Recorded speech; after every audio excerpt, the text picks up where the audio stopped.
বিসমিল্লাহির রহমানির রহিম। নতুন সরকারের কাছে প্রত্যাশা, সাধারণ জনগণের প্রত্যাশা নিয়ে আমি কথা বলছি জনাব রনি সাহেবের কাছে। রনি ভাই বলেন। আসসালামু আলাইকুম।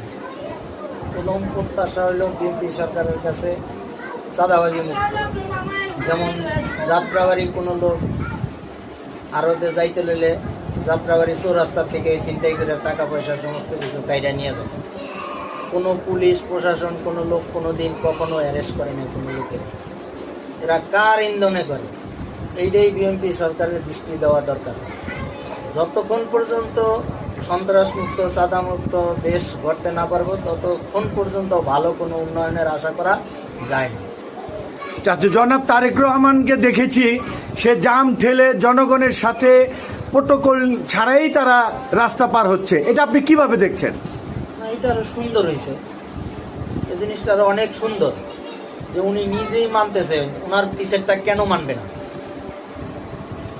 তো এখন আপনি এই চাঁদাবাজিটা যে আপনি বললেন, যাত্রাবাড়ি দেখা যাচ্ছে যে বাসের মধ্যে থেকে মোবাইল ছিনতাই করে নিয়ে যাচ্ছে। বহুত বহুত এভেলেবেল আছে, যাত্রাবাড়ি, কারণ বাজার, ফার্ম গেট।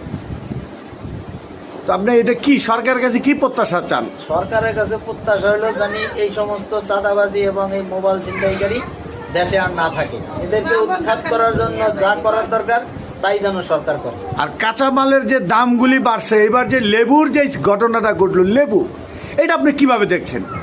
আসলে আমরা সবাই একটা সিন্ডিকেটের ভিতরে থাকি, তো ওই সিন্ডিকেটের ভিতরে পইরাই এইভাবে হয়েছে। নাইলে এক আলি লেবু 100 টাকা 120 টাকা, সামান্য এই বাংলাদেশে লেবুর কোনো মূল্য নাই, সেই লেবু 120 টাকা। তো আপনি তারেক সাহেবের কাছে কি আবেদন করতে চান? আমার আবেদন একটাই, সন্ত্রাস মুক্ত দেশ। ধন্যবাদ আপনাকে।